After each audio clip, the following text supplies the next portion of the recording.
Welcome to the Books, Beards, Booze podcast, where we talk books, drink booze, and have beards. All right. As always, I am Bob of Tales by Bob. I'm the ass of the podcast, Derek. I am creative consultant Tanya. And it's Poetry Month, bitches. Whoop whoop.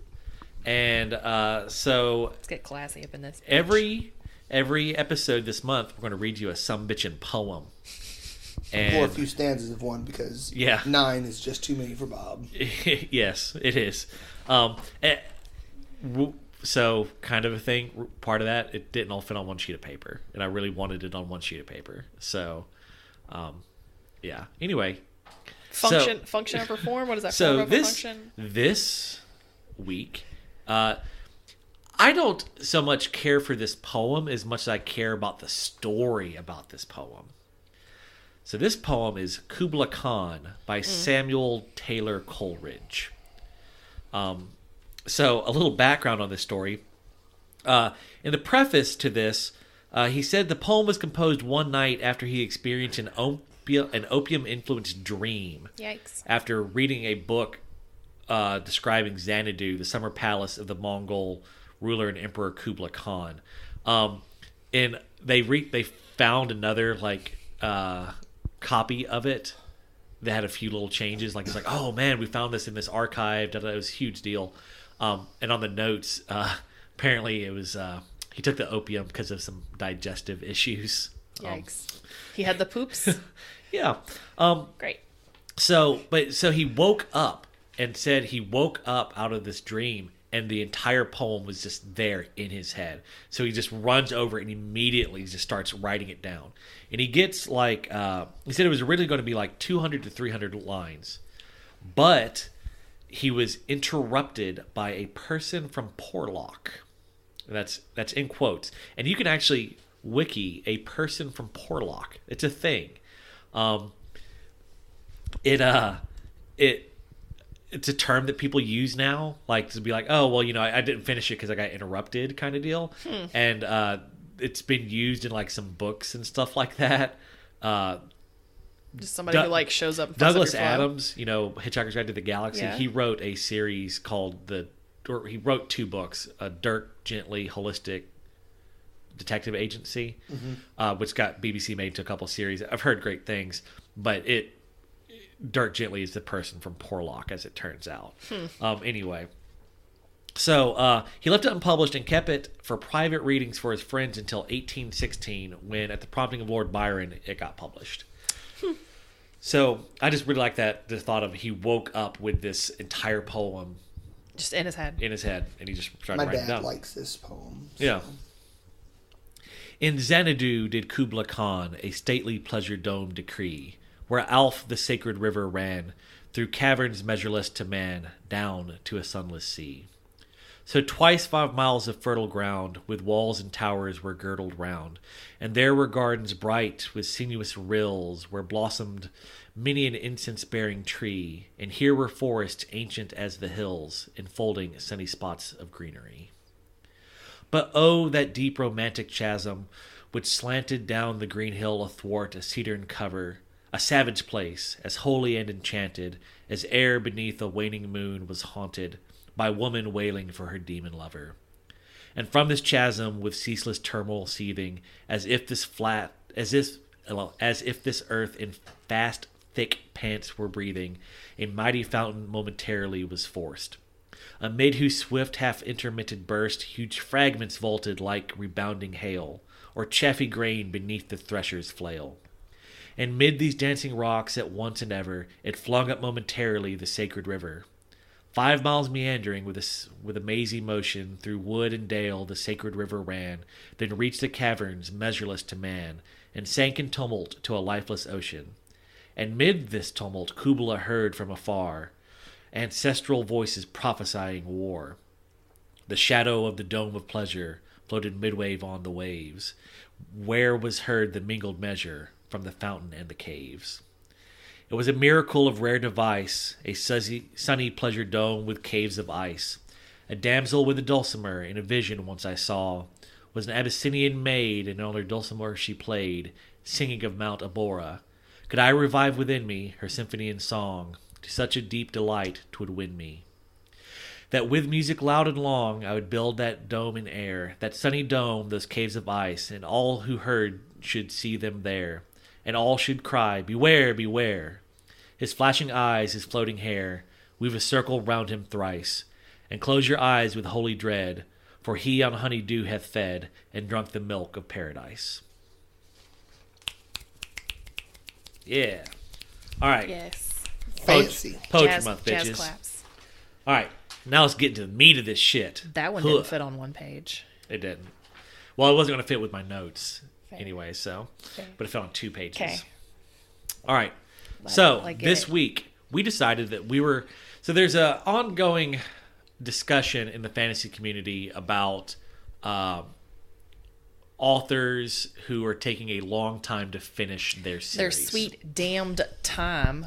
And it could be argued that perhaps the 3 worst offenders are Scott Lynch of the Gentleman Bastard series, George R.R. Martin of his A Song of Ice and Fire, and Patrick Rothfuss of his he wrote something I can't even remember really. How dare you?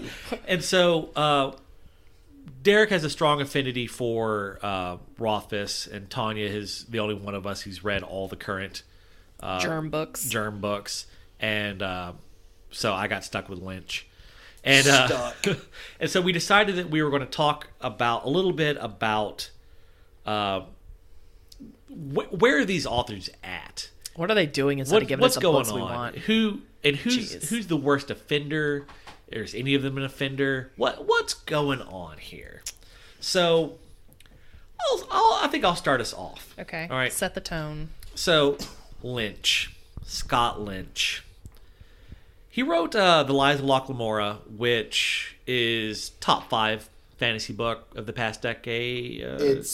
Can't say decade now. 20 years. 15, you can say 15 years. It's amazing. Came out in 2006. And so then Red Seas Under Red Skies came out the very next year. Really? Yep, I didn't actually realize that. 2007. 7 days short of a full year. The Republic of Thieves, the 3rd book, came out in 2013. Okay, so 6 years later. This is the 3rd book, and it at that point had taken the longest to write. Because between the last book and that one, he had been diagnosed with depression and got divorced.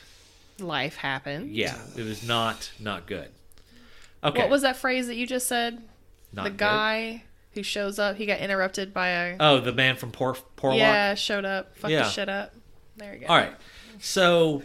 Good one. Relevant. Okay, so this was the most depressing thing I've almost ever seen. I'm on Goodreads, right? Yeah. There's a Goodreads page for the 4th book. So that's... All right, so the 3rd book came out 2013, and we've been waiting ever since. Okay? There was so there's already a page. There's been a page for the 4th book since 2014. Yeah. They announced the cover for this book in 2014. All right. The fuck? Yeah. Here's a cover. We have literally no content. That's weird. Well, if you look at the cover, Scott Lynch has made it clear that the 4th book is going to be about a war. A war breaks out, and so the thinking is that maybe the bastards impersonate soldiers. Maybe. So the cover is very martial. There's like guy in armor on the cover. I'm intrigued by this because I've read the other 2 and I know what happens at the end of the 3rd book. It's the war with the Vadrins, apparently. Is all right. So anyway, so I'm on the Goodreads page for The Thorn of Emberlane is the title of the 4th book. Great name. It is. I'm on the page. And there's a comment that was said in October of 2013 by Sarah. Said, "Let's hope it takes less than 6 years. That is all I need to be happy." Oh, poor Sarah. Poor Sarah. Poor Sarah. So here we are, 6 years later. What day? October. It just said October. So not... Okay. All right. Well, so what has he been doing, right? That's kind of the question. What's all... Your world's built. Yeah, what's Scott Lynch up to? Well, all right. So the world is kind of built, but at least the first two books, they take place in very different parts of the world. So, like, he does... and the third book takes place in a very different place as well. So like he kind of explores new locations every time, and he goes real deep on his world. His world building is pretty exceptional. Yeah, I would argue, on this podcast argued that it is too much if we are going to change locations every time. But that's a point of contention between me and Derek. But it's exceptional world building. Okay, so what's he been doing? Well, first off, he got married. Yay! To Elizabeth Bear, who, yeah, if y'all know she's a recognize the name. She's well-regarded author. Oh. Okay, so he got married to her. Apparently moved across the country. Yada yada yada. So that was cool. That happened in 2016. Oh. So got married, gotten settled. He's written some novelettes. A Year and a Day and Old Theridane came in 4th in the running in the Locus Awards for Best Novelette in 2015. Nice. The Smoke of Gold is Glory came in 25th the next year. And then The Fall and Rise of the House of the Wizard Malcural came out last year. So, do you know what any of these are? Like, no. Okay. I know. I'm just curious if they are in the world. The last one I know isn't in. Okay. It's standalone-ish. Mm-hmm. Okay. So he's been doing that, but we know he's still writing. At the beginning of last year, he did a huge long Twitter thread talking about and asking for help. He's like, basically, hey, I'm writing a character that's a gay dude. He's like, and I'm straight. Help me out here. And he went in depth talking about his views on like him trying to write a gay guy. And he was basically asking like, hey, gay men, could you write me in? And like, when you look at dudes, like, what is it that catches your eye? Yeah. Like, could you write me and tell me about that? So, speaking of which, this reminds me, going back a couple episodes, the word I couldn't remember. I need to start doing a bonus podcast where it's all the shit that Ryan catches. And he's like, every time he listens to an episode, he just messages me like, this is this, this is this. Ralph Bakshi, I fucked everything. I said movies that he didn't direct. He did direct. I forgot his most famous movie, which is Fritz the Cat. But also, the word I was looking for was sensitivity reader. Oh, not the diversity editor guy, sensitivity reader. The publishers hire sensitivity readers and have been for a long time now. Cool, great. Anyway, so someone on there suggested like, oh, well, you should just hire a sensitivity reader. And in my mind, I was like, you think that they're not going to do that? Like, yeah. You don't need to tell him to hire one. That's one of those things, though. Like, that's kind of a dumb thing to tell an author because, like, okay, yeah. So this author wants to write this entire story and bare his soul, and then have someone be like, "Nah, you got to go back and change." Like, he's got to change enough stuff. He's asking for information so he can write the thing, so the sensitivity reader can read it when it's done, so the editor can edit it when it's done. Like, he's asking for, hey, what is the thing that sets you off? Yeah. So all right. So he's working. We know he's working on it. So when are we going to get it? Never. Well. So this is not the first time it's happened, but Amazon has a release date of November of this year. 2019? Of 2019. And Book Depository also has a release date, but it's a different date than Amazon. And in related news, Scott Lynch has posted some stuff saying he's going to overhaul his website. There's some big news coming. Apparently, the rights just got optioned again. Someone had optioned the rights to the movies, but they expired. And apparently someone has come along and has now optioned them again? A second time. So, and I doubt that they would be just raring to option it again if there wasn't something coming. So I think it is reasonable to suspect that within a year we will have the fourth book. Interesting. The real question now is, do I want to read it? Yeah. All right, Tanya. Okay.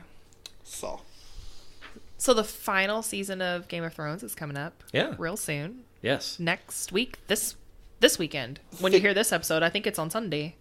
Figured out that the finale is when I'm on your cruise. cruise? Oh, nice. Sweet. Yeah. Nice. Cool. Nice. Just avoid the internet forever. Yeah, my mom was super not happy about that. Well, you're going to have to pay for that data. Yeah, it's what I Stream an episode in Alaska. She was like, "You think we can watch it on the ship somehow?" I'm like, "Well, Mama, enough money, we can probably figure it out." Yeah. Oh yeah. Just pay to stream. So, we've got our final season of Game of Thrones starts on Sunday. We're not gonna get the final wins. We're not gonna get Winds of Winter this year.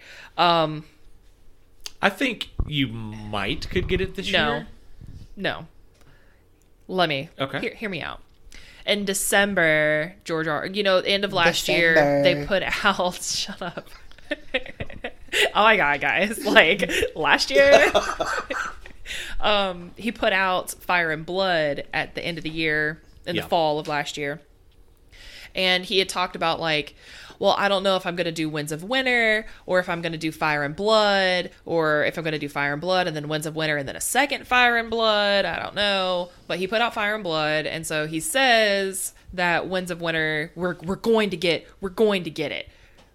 But he said that in December on his live journal because what is he doing instead of writing the next 2 books? It's supposed to be the final 2 books. The final 2 I books. know the answer to this. I have a list. He's trying to revive Live Journal. He's like... He's the only person still on there. I think so. And Eastern European. I think so. He's keeping it alive. Yeah. Purely so that he can stay on it. So he blogs. He wrote Fire and Blood Part 1, that Targaryen history book. Mm-hmm. He's been editing the Wild Card book series. That's now a TV show. He wrote 2 novellas set in Westeros. To be clear, the Wild Card stuff, he's been editing that for like 20 years. Yeah. That's a TV show? Yeah, they've optioned it for a TV show. Oh, it's been optioned. It's not already out, right? It is. No, it's not out yet. It's not out yet, but I think they've like casting and recording kind of thing. Yeah, it's supposed to be. It's a real. It is happening. It's a thing. I was about to get Wild Cards salty is a thing. I had not already seen. No, Wild Cards is going to be a thing. Okay, cool. He wrote 2 novellas that are set in Westeros. He's written plenty of short stories. He's been working that con circuit. He's wrote actually 4 episodes of the Game of Thrones television show, not just the books. He did a cameo in Sharknado 3. Yeah, which is the peak of. Yeah, I mean that was the peak of his career. And lots of editing and of sci-fi, fantasy. Because let's be real, anthologies. That's what he is. He's an editor, right? But he did turn down a cameo for this final season of Game of Thrones because he didn't think he could spare the time because he's just working diligently to bring us Winds of Winter. We're never gonna get a Dream of Spring. I have no dreams of spring. Okay. And which makes me sad. And, we've talked about this previously about authors don't owe us anything, but yes, fucking they do. No. Like, no, man, you tell me. I'm not you tell me we're going to get 5 of these things or whatever. Well, technically, when he started, he told you were only going to get 3. And then he changed it to 5. Well, and then he changed it to 7. Had he stopped at 3, it would have been a much better series because books 4 and 5, while okay, are not really that great. He splits them off into the same timeline but 2 different locations. He adds all of this fucking sand bit. Oh, what the fuck were their names? Dornish. No one gives a fuck about them. And the like salty sisters and shit. Sand snakes. Yes, sand snakes. Thank you. No one gives a shit. I thought people might have liked them more in the books than they did in the show because I know everybody hated the show. Man, no. And so my God, we spent so much time talking about the fucking Kings, like Kingsmoot or some shit, where Greyjoys. The Greyjoy bullshit. No one cares. He went off on tangents. You don't know that. No, he went off on fucking tangents in books 4 and 5, and now he's got to bring all that shit back together in books 6 and 7. I know why he's taking so fucking long. He's having to reread, figure out what the fuck he was doing. Because he started doing too much. All right. Bitch. Okay. I'm getting You think passionate. he ain't got a Bible? All right. Okay. Come on. He ain't rereading shit. Okay. But it's not... It feels bad when you're passionate and you want the rest of the story. But, you know, he is about that. There's a lot of he says that there's a lot of pressure, and this is kind of what you've mentioned, that Rothfuss has had a thing about, like, there's a lot of pressure to produce something great. Yeah. That when he was writing the books initially, yeah, cool, there were people reading it to tell a good story, but now it's like blown the fuck up, and so he's got all this pressure to produce something great, and he's also admitted he has a problem with deadlines. So, you know, there's that, and he's got to fall into this, like, trance-like state in order to be able to write, and he's having trouble just getting into the trance where the world falls away. What was the most recent core book called? What was the name of it? Dance of Dragons. That was in 2011. 2011. So, you know, he wrote the first Game of Thrones. That was 1996. 2 years later, they released Clash of Kings. That was in 98. 2 years later, we got Storm of Swords. That's 2000. 5 years later, we got Feast for Crows. That's 2005. 6 years later, we got Dance with Dragons in 2011. I want these books right now because I have needs, and by God, give me what I want. But the last two books weren't that good, Tanya. But I need to know what happens. Here's the thing, is, like, I'm going to get the fan fiction version by watching this final season of Game of Thrones. I'm going to get the fanfic. I want to know what actually happens. Because Jon Snow... Oh, God. Do I spoil this? Fuck it. No, I won't. So the book leaves on all of these cliffhangers, and... You know, the TV show's kind of wrapped up some of that, but, like, is that really what happens? I don't know. Yeah. Is that what they just want to tell me because it works Doesn't good that for make TV? it exciting? No. Okay. So, but page for page, he's writing about as quickly as J.K. Rowling did for Harry Potter. His books are just thicker. He just has more meat on it. So page for page, he's writing about as quickly as J.K. Rowling. So that makes me feel a little better, but looking at the chart, we're looking at like 2025 before we get A Dream of Spring, and it makes me a sad panda. Okay. Derek. Just because you mentioned that, I'll be talking about Rothfuss. Right.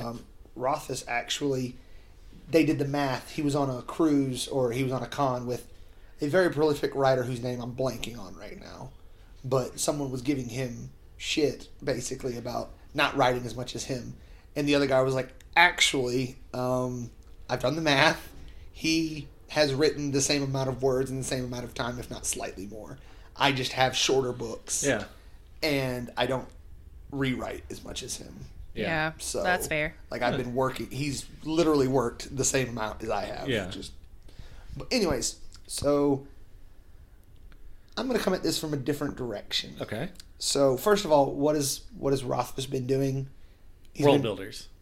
Which is I want to say ended at the end of the year, or it's normally around there. Yeah. So he's been interestingly enough, he's been really busy with that until recently. As soon as that was over, he has not been active almost at all anywhere online. Ooh, so he might actually be like hunkered down writing. He's not been blogging. Ooh. He's got like maybe 2 or 3 blogs since the end of I think since like December or something like that. Yeah. He's been missing. And recently, that's exciting. Recently, he's been talking to people, and they were basically like, "What have you been up to?" And he's like, "What have I been up to? I've been getting my literary house in order." Ooh, I like it. And he's like, because I have a couple of I forget exactly how he put it, but basically I have a couple of projects that I would like to get done. Now this I will read the quote for. Okay. He says the time frame, and this is my joke, is that he has set a release date for book 3, and it is Oh, I actually went off it because I was looking up something. Basically, before the heat death of the universe. Oh, okay. Cool. That was basically, he was just like, yes. I have to get these things done before the heat death of the universe. Yeah. Yes, please. Please. Yeah. Yes, but he's been fairly missing recently. That's exciting news. Yeah. Except for, and for those who don't know that much about Patrick Rothfuss is pretty famous not only for his World Builders fundraiser, but also because he is very outspoken about mental health issues. Yeah. And he has not shied away from the fact that he has suffered for a very long time from, we'll just say, mental health stuff. I mean, it's depression. I can't remember I'm pretty sure there was anxiety and all the other stuff involved too. And I think we've discussed it on other podcasts that it almost ruined his relationship with the mother of his children. And he's been going out of his way to not let that happen. Right. So he's had a lot of stuff going on. Plus, his things have been optioned by Lionsgate. Right. And that stuff is real big time. Yeah. And has been making moves recently. And he's very involved in that. So he's just like... busy guy. He's been very, very busy. And of course, he wrote that... if you listen to the episode that came on before this one, the graphic novel, right? He wrote that graphic novel, and he also wrote the Slow Regard of Silent Things. Yeah, I wasn't sure if he wrote the other short story between the. I think he did, but that was my point. Was I wanted because. That's what he's been up to. Yeah. He's been busy. Hopefully things have been... I think he's been supposedly hunkering down to get this stuff worked on, which is really exciting for me, and I didn't really know until like a couple days ago. But I want to go ahead and go on the record of saying he is absolutely not the worst offender here. Okay, no. that was going to be my no, first question. He's not. Okay. Who do you think is the worst offender, Derek? George R.R. Martin. No, I'm going to say it's Lynch. You think? Because here's why. Okay, so you haven't... So here's why your two guys are not the worst offender. Now, keep in mind, when I say worst offender, I just say like who has done the worst job of fulfilling fan expectations, but that doesn't mean that they're bad people. They have their reasons. I think every one of these people has very good reasons for why they haven't finished their series. Yeah. Here's the thing. Since the last King Killer book, you've gotten content. You've got like the Lightning Tree, which is great. You've got... Is that the Bass short story? Yeah, the Bass short story. Okay. You've gotten the Slow Regard of Silent Things, which is the best thing that he's ever written. You've gotten content. You've gotten interviews with him. You've gotten him. George R.R. Martin. He's built up Westeros in the interim. I mean, you've gotten a full book. Tons of novelettes, Did you read that book, by novellas. the way? No, I'm not going to read a history book about the Targaryens. Yeah, okay. But lots of short stories. Like you've gotten a ton of content. It's not precisely the content that you want, but a ton of content. Lynch, lots of prequels, a lot of side quests. Lynch hasn't really been doing near that I can tell. Hasn't really done fuck all with Gentleman Bastards anything. So that's why I think he's the quote unquote worst offender. That said, he's also the one he's written one most recently. Yeah. And also is the one that seemingly will be the next one to come out. Probably. Fairly safe bet. If you knew now that you were going to have to wait for fucking ever, would you have waited to read these books? No. It really just depends on what it is. Like these, it also depends. But who you're asking.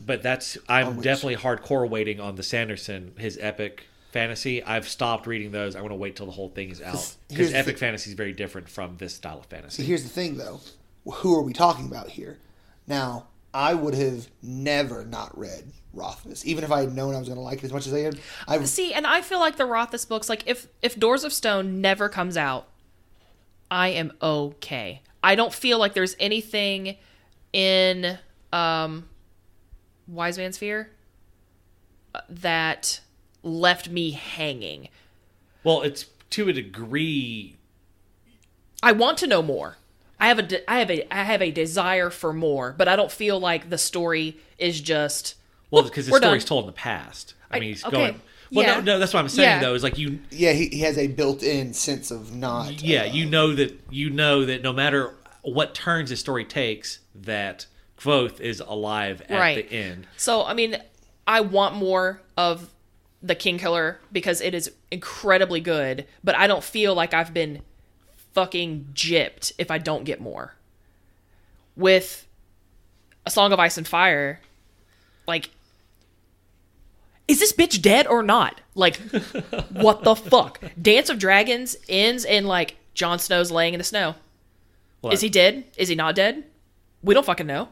The TV show tells us, but is that the actual story, or is that just... Spoiler, I'm going to go ahead and bet you 1,000,000% that is the story. It probably is, but I don't know. Yeah. That's the thing, is True. like, you have literally stopped me in the middle of a story. So here's the thing. It depends which way you fall on the argument of what exactly it is that George R.R. Martin is doing with these books. It's a very interesting going conversation. Off on a tangent. I enjoy the world. I like the depth that everything that we've got going on in Westeros, but you have to. Well, here's my question, because you're the only one that's read it. So, yeah. Well, I've read the first two. So here's the things I have heard about it the most are that it's a series built around. What's the term where you go against the grain? Deconstructing the genre, or it's a series that deconstructs the genre in a means of tricking you before reinstating the. I don't know. Because the general idea is, that no one's safe. People can just drop off the map at a moment's notice. That's the deconstruction aspect. Yeah. It's just like. But then, if at the end Jon Snow ends up being the chosen one the whole time, and, right? Yeah, then it turns. It does that as a misdirect the entire time, and is building the most true version of it which is neat. the argument that I've heard the most. Cool, okay. Great, super, but you got to give me the rest of the story for me to figure that out. All right, so here's a question: who do you think is most likely to not finish their series? Martin. He's got a whole ass another book. At least one more, because he's the oldest, and that's assuming he actually like flipped people off when they were like, "Bitch, you're getting old and you're not real healthy," and he was like, "Man, fuck you." Well, the thing is though, he is super rich, so he can afford the best healthcare possible. He can afford to bathe in the blood of Sure. I mean, he is an overweight old guy, but he is seemingly, other than that, I mean, spry. Yeah, no health issues. I too am old and overweight. But here's the thing. If you think about it, when he is done with that, he's done with Westeros. Really and truly. Like, the series is done. Rothfuss has already said this is just the prequel. Yeah, well, my thing is we've had this conversation. Well, so Rothfuss said this is just the prequel. And Lynch has said this is... There's a seven book. It's actually 14. It's 7 books, 20-year time jump, 7 more books. I think the most likely to not finish is going to be Rothfuss. Just because... You would need to rephrase that sentence, or the question. Who's most likely to not finish? Their series. Their series. The whole last series. The whole thing, it's going to be Rothfuss. There's no way. Well, because... Not at the pace that he goes. We've already had this argument, and I'm getting heated right now. No, he will definitely finish Doors. He'll finish the trilogy, but not the series. Well, depends what he decides. I don't know what he wants to do. Like... Well, that might just be based on what he has said, this is a prequel trilogy. Yeah, but that might be all he's going to do with Quoth. Okay. He's never said he's going to do more with Quoth. But well, if this is I a think prequel, it's a prequel to something. Yeah. Whatever that something is. Is what I'm saying. It's a prequel to Bast being a badass and fucking rampaging. Who do you think is most likely to finish? Rothfuss. Crickets. I think it's going to be Martin. I don't know, man. Just ornery. He's just going to like, fuck you guys. Well, because his stuff slowed down most dramatically with the show. Because he was heavily involved with the show. I think it's just that he has a definitive endpoint that's super within sight. And so, like, I really do think that we're going to get Winds of Winter soon. Ish, relatively, and then because I mean, you could see he turned out the first 3 books like 2 years. Now, granted, they have gotten thicker, but I don't think it's It is now outrageous to believe that he will live for 10 more years. And I think in 10 years we could get the last 2 books. My only concern about him not being able to finish is he went off on such tangents and all of these different plot lines and stuff to wrap it up. Yeah, but here's the thing. That you have some dragons go out there and kill them, and then you don't have to address it. You have not read as much fantasy as me and Derek. And you haven't read I don't think you've read any real epic fantasy. Right. Oh, wow, you really haven't. Welcome to epic fantasy? Yeah, that's what this is. Really and truly, this got... I haven't read this. This got brought up in the perfect example. Someone on Fantasy Subreddit asked, is like, dude, I'm on book 3 of the Wheel of Time series. How the fuck does this get to 14 books? How? How? It's like, how? And they were like, because you have not met so many characters that get multi-book plot arcs. Yeah. That's the nature of this genre is creep. Now, you're seemingly not a fan of that because you want to get to the end. And I would argue that is probably my biggest problem with epic fantasy as well. Wheel of Time should have been a 10-book series at most. A lot of these plot arcs they could have just cut out. And so, but that's just welcome to epic fantasy. Yeah. This is just what comes with it. If he had written, books 1, 2, 3, 4, done them in chronological order, and then threw in book 5, which was, hey, this shit was happening at the same time, but with the sand snakes and with the Greyjoys and bullshit. It was cool. Great. I probably would have skipped that. But that's why he didn't do it that way. Yeah. All right. Whatever. Last question. You're just whoever. All right. So Martin has already straight up said that if he dies, no one gets to finish it. Yeah. Because he's a dick. Well, we're gonna get supposedly the big plot points for the TV show, and we're just gonna have to settle with that. Right. So, but take that aside. Yeah. Your person dies. Yeah. Who do you pick to pick up and write the series? So who would you pick? All right, for Lynch, I'd get Stephen Bruce, who writes the Vlad Talto series. Yeah, he can do mystery, heisty type stuff. And I think he would do a good job at it. For Martin, the only person that makes any sense is James S.A. Corey, that 2 people that write as one. Yeah, because one of them is literally George R.R. Martin's personal assistant. Fair. He has access to all the stuff. the thought processes. This is. And weirdly, if Patrick Rothfuss died, I'd get Scott Lynch to take over. There's only one correct answer to all of these. Brandon Sanderson. I was actually thinking I would enjoy Sanderson finishing up. The thing is, A Song of Ice and Fire. I wouldn't. He writes really good female characters. The reason I would want him to do A Song of Ice and Fire is he seems to write really good female characters, and at this juncture in the story, there's a lot of female POV characters and stuff like that. So I think he would not botch it. My backup for Rothfuss would be Robin Hobb. Oh, Derek just made a mess, y'all. Yikes. I didn't even think of that. So what I thought about, I really Robin Hobb's books typically aren't as complex as... there's a lot of complexity to the Kingkiller books that's not quite as present in... And Lynch does... No one should finish Rothfuss's books if he dies. It's just, you're not going to be able to do it justice. Especially since the majority of what makes those books great aren't the plot anyways. It's the wording. The character and the wording. The way he tells it, he's I have no idea what I'm doing plot-wise. That's the thing he's the least experienced with, the thing he's least competent in his opinion with.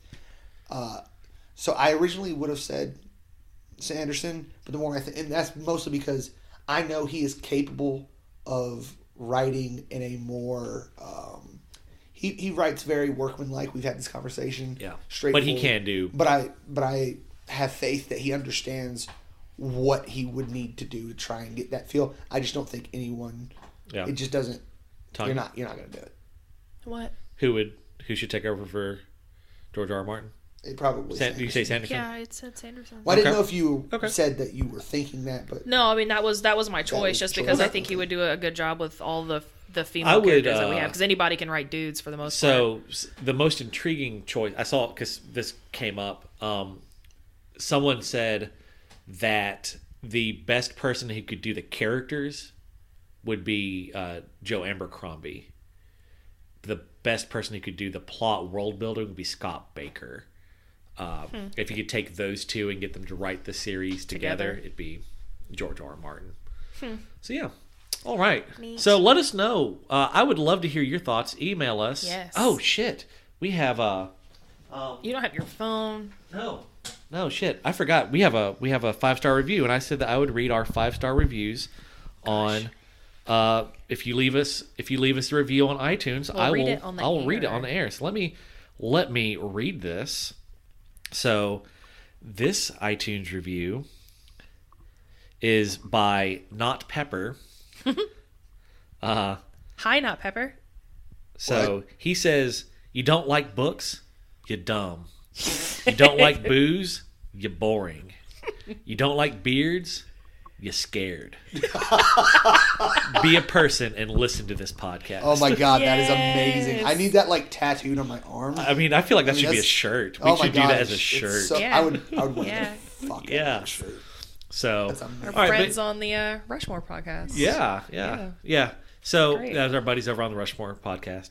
So that was so good. That's great. Yeah, that's great. So yeah, leave us a review on iTunes, and I will read it on the air. Yeah. And please shoot us an email. I want to know what your thoughts are. Who do you think is the worst offender? Are there any people that we're just not thinking about? I know Brandon Sanderson. Actually, so here's the weird thing that Jim Butcher, Aeronauts Windless. Oh man, 2015. It's been 4 years. Well, the other thing we didn't mention was, when did these books come out? Rothfuss. Look, I'm perfectly willing to wait for a Rothfuss book. Yeah. It's getting dangerously close to a decade. Yeah. That's where I've kind of drawn the line here. Yeah. So yeah, these 3 names are the ones I always hear. The biggest ones. Jim Butcher. Be other ones. Jim Butcher was a surprise name that kind of cropped up. I was like, oh well, yeah, I hadn't really. He's normally pretty prolific when he was doing his. And he hasn't done a new Dresden Files book in a while either. He did a short story collection instead, I think. But yeah. Because I love that Aeronauts Windless. Yeah. The cat. Little mouse. I wish we could have that voice actor on here. I just want him to narrate stuff for me, and just Little Mouse. It was great. All right. That was the only part of that book I enjoyed. So, oh my god, you're the worst. Get out of my house. As you stroll down the driveway of your week, I hope that you don't trip over the little bit of grass that is growing up in the cracks, and that the blessing of the beard will be upon you. Thanks for listening to this episode of Books, Beards, Booze. Our co-hosts are Bob, Derek, and Tanya. Our producer is Bob. For more information, visit our website, booksbeardsbooze.com. Follow our social media at Tales by Bob. If you enjoyed this podcast, please rate, subscribe, and share. Okay, bye.